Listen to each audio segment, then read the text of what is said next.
Job was a righteous man about whom God boasted. Satan didn't like that, and he really wanted to tear Job down. And so he came up with this plan where he asked God to allow him to take away all of his possessions and kill his sons and daughters, and doing so would make Job fall. God allowed this. And so in one terrible day, Job lost all of his sons and daughters, all of his servants, and basically all of his flocks, all of his possessions. And yet, Job still didn't sin against God. So the next day, Satan requested to be able to afflict Job himself. This again was granted to Satan. However, God was very clear, you cannot kill him. And so Satan took that, gave all kinds of afflictions to Job.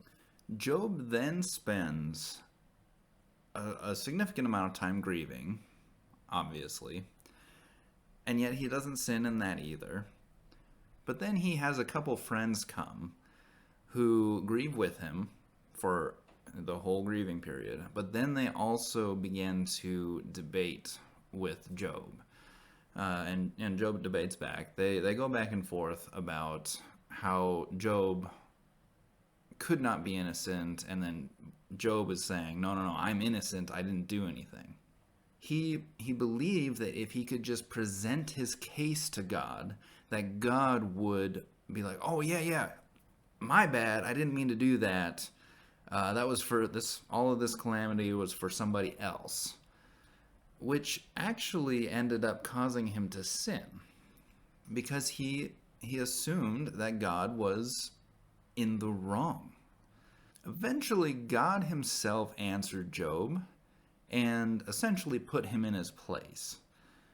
He was very clear, like, Job, you don't actually know anything. Your knowledge is kind of pathetic. Job ended up repenting, to which God then commended Job for being righteous and rebuked his friends for not telling the truth about who God is. God blessed Job, gave him many sons, many daughters, and blessed him with tons of material wealth as well. So much so that he had significantly more than what he originally lost.